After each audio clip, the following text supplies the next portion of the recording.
बेटा हार्ट जो होता है, हार्ट एक thick muscular contractile autonomic pumping organ होता है ब्लड वस्कुलर सिस्टम का, autonomic pumping organ of blood vascular system, blood vascular system.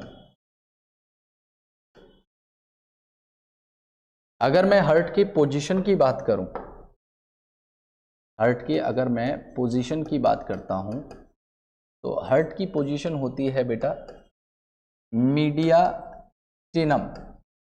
Mediastinum जो दोनों लंग्स के बीच में खाली जगह होती है उसे हम मीडियास्टिनम कहते हैं, वहां पे हार्ट प्रेजेंट होता है और स्लाइटली टिल्टेड होता है लेफ्ट साइड में, slightly tilted toward left side.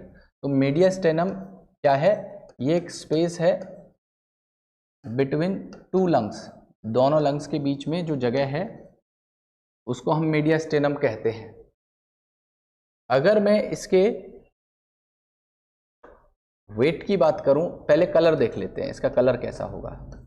तो ये आपको बेटा रेडिश ब्राउन कलर का, ये एक रेडिश ब्राउन कलर का ऑर्गन है। इसके मैं वेट की बात करूं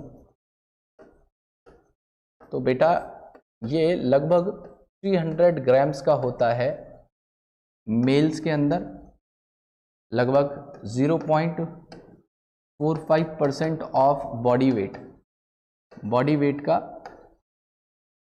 0.45% ये होगा।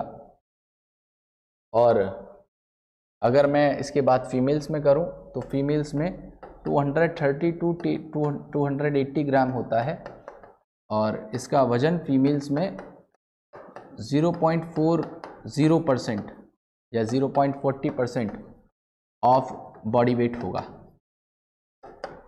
बॉडी वेट होगा। नेक्स्ट बात करें बेटा इसकी डायमेंशंस की या इसके साइज की, तो हार्ट की जो लेंथ है वो अप्रॉक्सीमेटली 12 सेंटीमीटर होती है और इसकी विड्थ आपको 9 सेंटीमीटर मिलेगी। और हार्ट ऊपर से ब्रॉड होता है, अगर आप ऊपर से देखेंगे हार्ट को तो ऐसे ये ब्रॉड होता है, ठीक है। और नीचे जो होता है ये आके क्या हो जाएगा, पतला हो जाता है या आप कहेंगे पॉइंटेड हो जाता है और इस पॉइंटेड पार्ट को एपेक्स बोला जाता है। तो heart is broader on the upper side, upper side ये ब्रॉडर होगा और लोअर साइड ये पॉइंटेड होगा और उस पॉइंटेड पार्ट को हम लोग एपेक्स कहते हैं, एपेक्स कहते हैं। और हार्ट को सराउंड करने के लिए बेटा डबल लेयर्ड एक पार्ट होता है या डबल लेयर्ड जो है स्ट्रक्चर होता है जिसे हम पेरिकार्डियम कहते हैं। यहाँ पे अगर मैं बात करूँ तो इसको कवर करने के लिए डबल लेयर्ड पेरिकार्डियम होगी। और ये जो डबल लेयर्ड पेरिकार्डियम है इसमें जो बाहर वाली लेयर होती है आउटर पेराइटल पेरिकार्डियम कहलाती है, पेराइटल पेरिकार्डियम कहलाती है। और अंदर वाली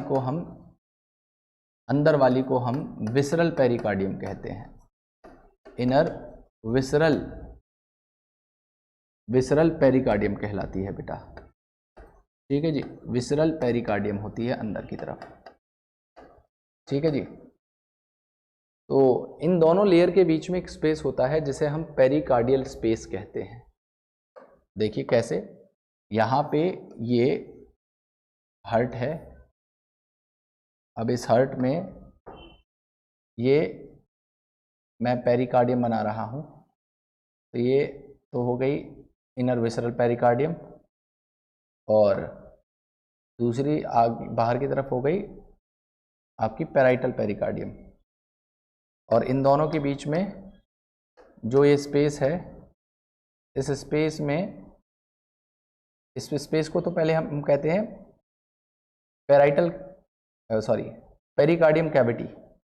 और इस पेरिकार्डियल कैविटी या पेरिकार्डियल स्पेस के अंदर एक फ्लूइड भरा होता है जिसे पेरिकार्डियल फ्लूइड कहा जाता है। ये जो मैं भर रहा हूँ ब्लू कलर से, ये पेरिकार्डियल फ्लूइड है जो इनके बीच में भरा होगा। तो यहाँ पे ये जो अंदर वाली लेयर थी, इसे तो मैंने कहा विसरल पेरिकार्डियम,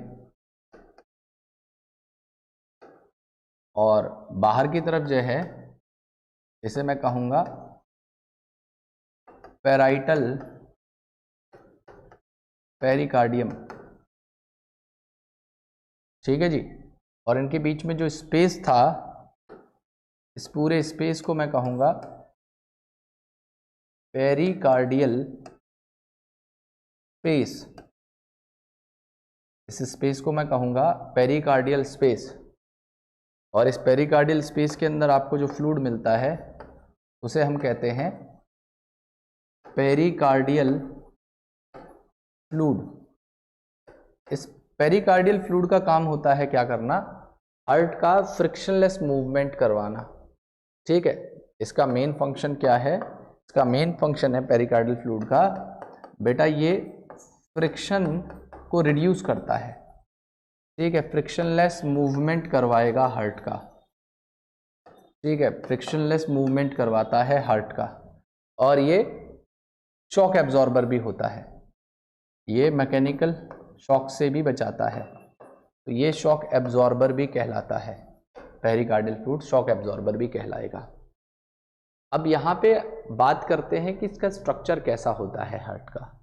देखिए, मैं जो एक हार्ट का स्ट्रक्चर बनाऊंगा वो काफ़ी सिंप्लीफाइड होगा, मतलब उसमें आपको ज़्यादा कॉम्प्लिकेशन नहीं होगी। उसमें मैं एक एक पोजीशन क्लियर करते हुए चलूँगा, तो आपको बड़े ध्यान से, बहुत ध्यान से उस डायग्राम को समझना है। यहाँ पे मैं एक काम कर दे रहा हूँ, यहाँ पे मैं एक काम कर दे रहा हूँ कि ये हार्ट को मैं बना दे रहा हूँ। ठीक है, जिसमें 2 एट्रिया और 2 वेंट्रिकल्स को मैं बनाऊंगा, 2 एट्रिया और 2 वेंट्रिकल्स को बनाऊंगा। इसमें इसको मैं अंदर ही लिख दे रहा हूं कि ये है राइट एट्रियम, ये हो गया राइट वेंट्रिकल। इसी तरीके से यहाँ पे हो गया लेफ्ट एट्रियम, ये हो गया लेफ्ट वेंट्रिकल। तो इसमें 4 चैम्बर होंगे, जिसमें अपर 2 एट्रिया हैं, नीचे वाले 2 वेंट्रिकल्स हैं। अब यहाँ पे एट्रिया को सेपरेट करने के लिए जो वॉल है, इसे कहूँगा मैं, इसे मैं कहूँगा इंटर एट्रियल सेप्टम। जो सेप्टा एट्रिया को, राइट एट्रिया और लेफ्ट एट्रिया को बांट रहा है, उसे मैं इंटर एट्रियल सेप्टम कहूँगा। तो यहाँ पे जो सेप्टा आपका एट्रियास को बांटता हो,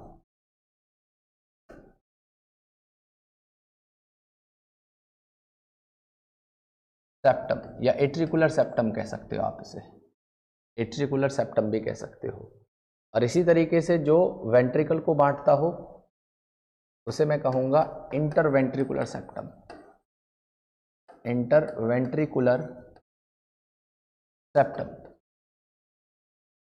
ठीक है, और इधर जो सेप्टा होते हैं, ये जो सेप्टा है जो एट्रिया और वेंट्रिकल को डिवाइड कर रहे हैं, इन्हें हम कहते हैं atrio ventricular septum, atrio ventricular septum.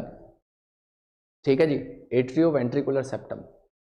और इनके लेफ्ट एट्रिया और राइट एट्रिया के बीच में जो एट्रियल सेप्टम था, यहाँ पे एक डिप्रेशन होता है। उस डिप्रेशन को हम कहते हैं फोसा ओवलिस। इस डिप्रेशन को हम कहते हैं फोसा ओवलिस। एक्चुअल में ये जो फोसा ओवलिस यहाँ पे होता है, ये जब हम एम्ब्रियोनिक स्टेज पे होते हैं, तो एम्ब्रियोनिक स्टेज पे ये जो फोसा ओवलिस वाला पार्ट है बेटा, ये जो फोसा ओवलिस वाला पार्ट है, ये फोरामेन ओवलिस कहलाता है। तो ये फोसा ओवलिस जब हम एम्ब्रियोनिक स्टेज पे होते हैं, तो ये एम्ब्रियोनिक स्टेज पे यही पार्ट जो फोसा ओवलिस वाला है, इसे हम फोरामेन ओवलिस कहते हैं, फोरामेन ओवलिस कहते हैं। और एक बात और समझिएगा बेटा, फोरामेन ओवलिस में कभी कभी ये मतलब जब हम एम्ब्रियोनिक स्टेज पे थे तो ये पोर होती है यहाँ पे, मतलब ये इस तरीके से परफोरेटेड होती है, दोनों तरफ ये पास हो सकती है। लेकिन जब अडल्ट हो जाते हैं तो ये क्लोज हो जाती है, लेकिन यहाँ पे डिप्रेशन रह जाता है, जिसे हम फोसा ओवलिस कह रहे हैं। लेकिन अगर फोसा ओवलिस में भी, अगर फोसा ओवलिस वाले पार्ट में भी पोर रह जाती है, अगर यहाँ पे पोर रह जाती है, तो उसे हम लोग कहते हैं atrial septum defect, atrial septum defect. तो अगर इस फोसा ओवलिस में पोर रह जाए तो उसे हम कहते हैं atrial septum defect, atrial septum defect या ASD।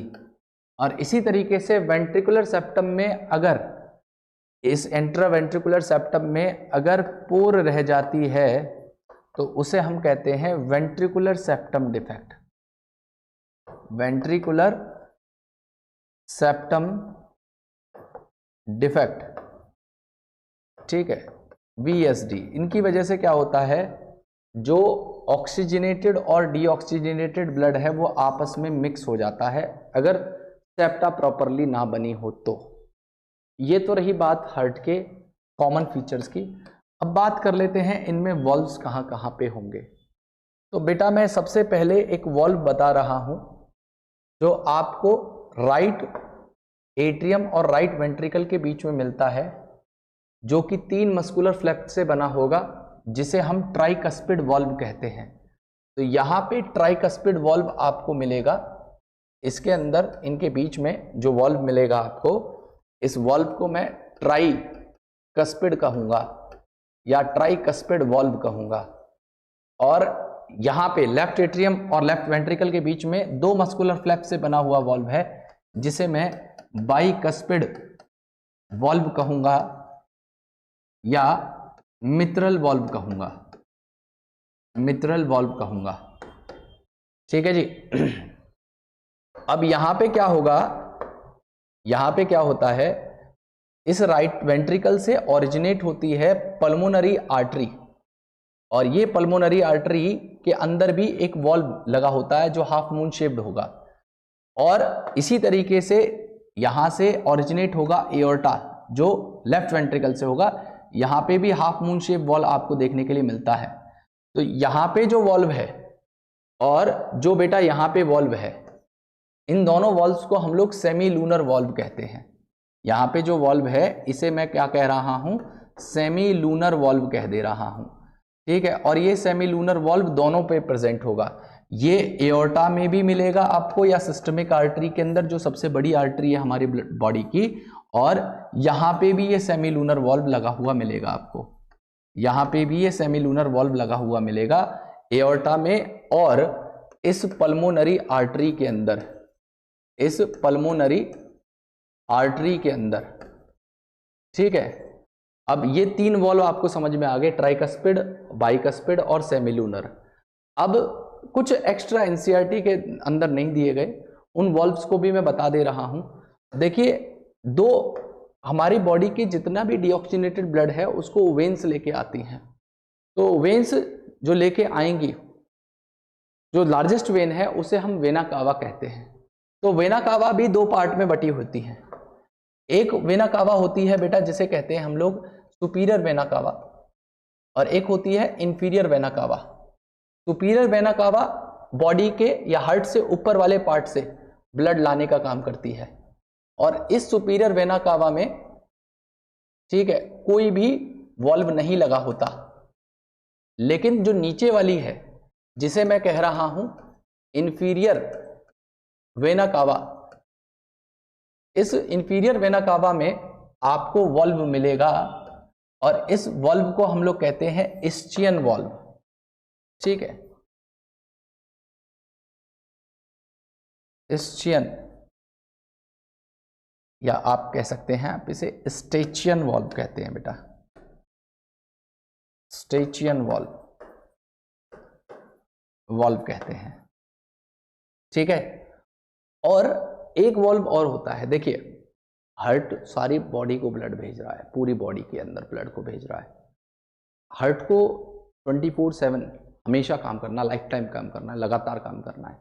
तो सबसे ज़्यादा तो इसको एनर्जी की रिक्वायरमेंट है, और अगर एनर्जी चाहिए तो इसको लगातार रेस्पिरेशन करना है, लगातार रेस्पिरेशन करना है तो लगातार इसको ऑक्सीजन की भी रिक्वायरमेंट होगी। तो ऑक्सीजन इसके पास भी पहुंचना चाहिए लगातार, और वहां से डीऑक्सीजनेटेड ब्लड को वापस लाना भी है। तो वो आर्टरी या वेन जो हार्ट के मस्कुलेचर में ब्लड को लाने और ले जाने का काम करती हैं, उन्हें हम कोरोनरी आर्टरी या कोरोनरी वेन कह देते हैं। तो यहां पे आपको क्या मिलेगा, यहां पे आपको क्या मिलेगा, यहां पे कोरोनरी वेन भी आके, या कोरोनरी सारी वेन्स आके ना एक जगह पे मर्ज हो जाती हैं, उस जगह को कोरोनरी साइनस कहते हैं। और कोरोनरी साइनस ओपन होता है राइट एट्रियम में, मतलब राइट एट्रियम में आपको सारा डीऑक्सीजनेटेड ब्लड आता हुआ मिलेगा। देखिए इन वेना कावा से, इनसे सबसे क्या आ रहा है, इस वाले चैम्बर में केवल डीऑक्सीजनेटेड ब्लड आ रहा है। ठीक है, ये भी डीऑक्सीजनेटेड ब्लड लेके आएंगे, ये भी डीऑक्सीजनेटेड ब्लड लेके आएंगे, और इसी तरीके से जो कोरोनरी वेन्स हैं वो सब मर्ज होके कोरोनरी साइनस बनाएंगी, और कोरोनरी साइनस भी ओपन हो जाती है राइट एट्रियम के अंदर। तो ये भी आके यहां पे ओपन हो जाएगी। ये है बेटा क्या, coronary sinus, coronary sinus, coronary sinus. और कोरोनरी साइनस के अंदर भी एक वॉल्व लगा होता है, और उस वॉल्व को कहते हैं दबेशियन वॉल्व, दबेशियन वॉल्व। ठीक है, ये सारे के सारे वॉल्व्स हैं जो लगे होंगे हार्ट में। अब ध्यान से समझिएगा, ये जो पल्मोनरी आर्टरी है ये तो लेके जाएगी ब्लड को लंग्स के पास में, ये डीऑक्सीजनेटेड ब्लड को लेके जा रही है। लंग्स के पास में ऑक्सीजनेटेड ब्लड हो जाएगा, लंग्स ऑक्सीजनेशन कर देंगे, तो लंग्स क्या करेंगे, वापस ऑक्सीजनेटेड ब्लड को भेजेंगे, और वो ऑक्सीजनेटेड ब्लड बेटा पल्मोनरी वेन के थ्रू, हालांकि ये आर्टरी है लेकिन एक्सेप्शन है, आर्टरी को वेन बोल रहे हैं, तो यहां से ऑक्सीजनेटेड ब्लड आ जाएगा, और ये लंग से आ रही हैं तो इसलिए पल्मोनरी, और ये ऑक्सीजनेटेड ब्लड यहां इस वॉल्व से इसके अंदर आता है, और यहां से एओर्टा में पंप कर दिया जाएगा। एओर्टा पूरे बॉडी पार्ट्स के पास लेके जाएगी, और बॉडी पार्ट से फिर वापस आ जाएगा सुपीरियर और इंफीरियर वेना केवा के थ्रू इसके अंदर, यहां से फिर इसको इसके अंदर भेज दिया गया, फिर राइट वेंट्रिकल इसे लंग्स के पास भेज देगा, लंग्स फिर वापस उसके पास भेज देंगे। इस तरीके से ये साइकिल बनती है बेटा। ठीक है, अब ध्यान रखना, इन मस्कुलर फ्लैप्स के साथ में कुछ लिगामेंट्स और जुड़े होते हैं, जिन लिगामेंट्स का काम है कि ये कोलैप्स ना हो जाए, वापस फ्लैप फिर से खुल ना जाए। जैसे कहने का मतलब ये है कि ये फ्लैप ऐसे दिखते हैं, ऐसे से हैं, तो जब ऊपर से ब्लड आता है तो ये फ्लैप ऐसे खुल जाते हैं, बीच से ऐसे खुल गए, ठीक है, ऐसे खुल गए। तो जब बैक फ्लो लगता है तो वापस ये फिर अपनी पोजीशन पे चले जाते हैं, तो वापस पोजीशन पे जाके फिर से ये ऐसे हो जाते हैं, ऐसे हो जाते हैं। लेकिन जब वेंट्रिकल बहुत स्ट्रॉन्ग प्रेशर जनरेट करेगा तो वापस भी तो ये फ्लैप ऐसे भी तो हो सकते हैं, कोलैप्स नहीं हो सकते, इधर को भी तो खुल सकते हैं। तो ये उधर को ना खुले, इन फ्लैप्स के साथ में कुछ लिगामेंट्स जुड़े होते हैं जिन्हें हम कॉर्डे टेंडनेस कहते हैं।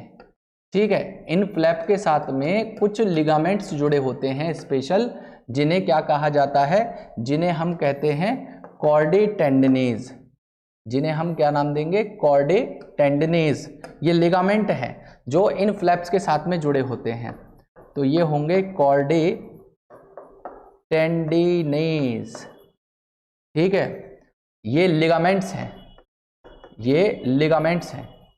अब ध्यान ये रखना कि जो वेंट्रिकल्स होती हैं, वेंट्रिकल्स की वॉल, इनकी जो वॉल्स हैं, वॉल्स, इनकी वॉल्स कंपैरेटिवली एट्रियम के मुकाबले ज्यादा थिक होती हैं। वेंट्रिकल की वॉल आपको ज्यादा थिक मिलेंगी और एट्रिया की वॉल्स इतनी ज्यादा थिक नहीं होती, और इनमें जो सबसे स्ट्रॉन्गेस्ट वॉल मिलेगी वो आपको ये लेफ्ट वेंट्रिकल की मिलेगी। लेफ्ट वेंट्रिकल की वॉल सबसे ज्यादा थिकेस्ट होती हैं, ठीक है, थिकेस्ट वॉल इनकी आपको देखने के लिए मिलती हैं, ज्यादा, सबसे ज्यादा थिक होती है बेटा इनकी वॉल, ठीक है, क्योंकि इनको बहुत स्ट्रॉन्ग प्रेशर से ब्लड को पंप करना होता है। अब एक बात ये और रखना कि हार्ट की सारे मस्कुलेचर की वॉल को भी हम 3 हिस्सों में बांट सकते हैं। मतलब अगर मैं इतने सेक्शन को लेके ट्रांसवर्सली देखना चाहूं तो आपको 3 लेयर यहां पे मिलेंगी देखने के लिए। इसके अंदर आपको 3 लेयर मिलेंगी। इसमें सबसे अंदर वाली लेयर जो होगी उसे एंडोकार्डियम कहूंगा मैं, एंडोकार्डियम कहूंगा। बीच वाली जो लेयर होगी उसे मैं मायोकार्डियम कहूंगा, मायोकार्डियम कहूंगा। और जो सबसे बाहर वाली लेयर होती है उसे मैं एपिकार्डियम कहता हूं, एपिकार्डियम कहता हूं। तो जो मायोकार्डियम वाली लेयर है ये एक्चुअल में कार्डियक टिश्यूज से बनी होती है, ठीक है, या कार्डियक मसल्स से बनी होती है। मेरी बात आप समझ पा रहे हैं? तो यहाँ पे हार्ट के अंदर भी हार्ट की वॉल में भी 3 वॉल्स और होती हैं या 3 लेयर्स होती हैं। एपिकार्डियम सबसे आउटर मोस्ट, मायोकार्डियम बीच वाली, और एंडोकार्डियम जो सबसे अंदर आपको देखने के लिए मिलेगी, ठीक है। अब क्या होता है, जब हार्ट के अंदर से एओर्टा और पल्मोनरी आर्टरी जाते हैं तो ये एक दूसरे को क्रॉस करते हैं और वो एक स्पेशल वहां पे लिगामेंट से जुड़े होते हैं जिसे हम लिगामेंटम आर्टरियोसम कहते हैं। मतलब अगर आप इसके एक्चुअल डायग्राम को देखना चाहें तो एक्चुअल डायग्राम मैं आपको दिखाता हूं, ध्यान से समझिएगा बेटा। हार्ट के अंदर जो डायग्राम है वो कैसा आपको देखने के लिए मिलेगा।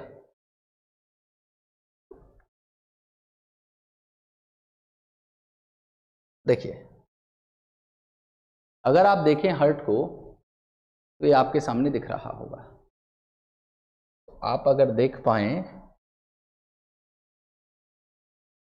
तो बेटा यहां पे ये जा रहा है एओर्टा, ऐसे पास हो रहा है एओर्टा, ऐसे एओर्टा जा रहा है, ठीक है जी, एओर्टा ऐसे पास हो रहा है।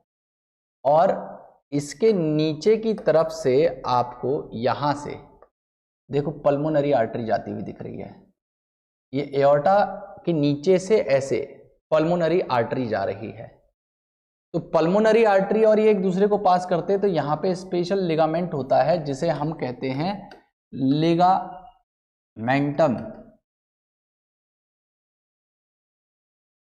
आर्टेरियोसम, लिगामेंटम आर्टेरियोसम, ठीक है, लिगामेंटम आर्टेरियोसम।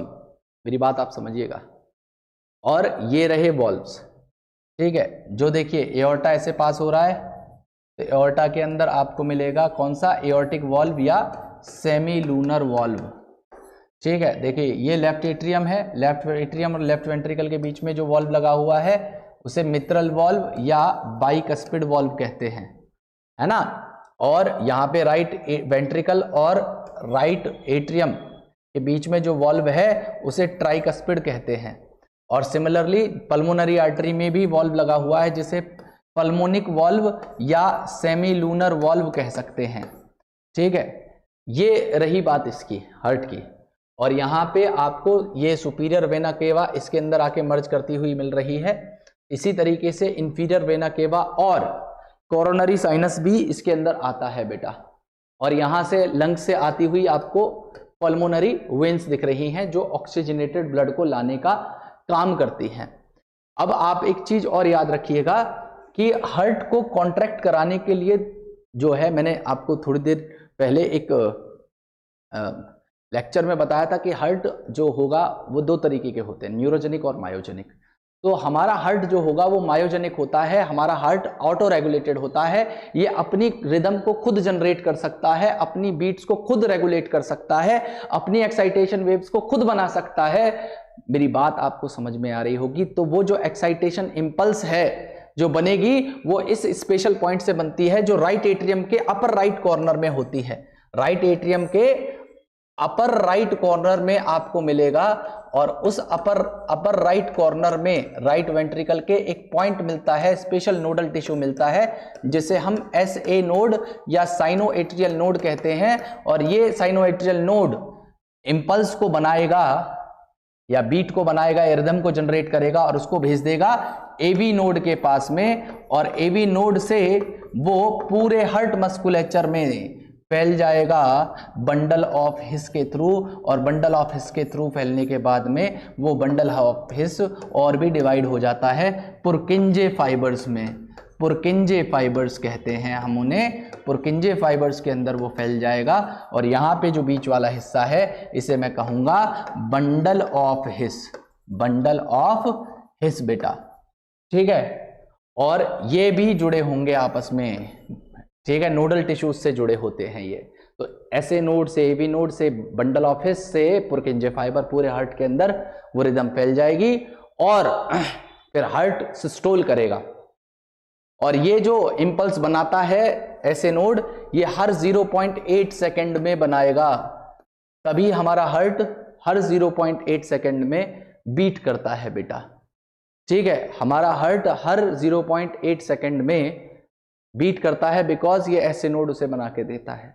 मतलब कभी कभी लोगों के अंदर जो ऐसे नोड है इसे पेस मेकर भी कहा जाएगा, जिसे हम पेस मेकर भी कह सकते हैं। ये पेस मेकर की दिक्कत आने के कारण इसे रिप्लेस कर दिया जाता है और आर्टिफिशियल पेस मेकर इसमें लगा दिया जाता है, जो कि एक आर्टिफिशियल पेस मेकर का काम करती है, जो हर 0.8 सेकंड में एक रिदम को बना के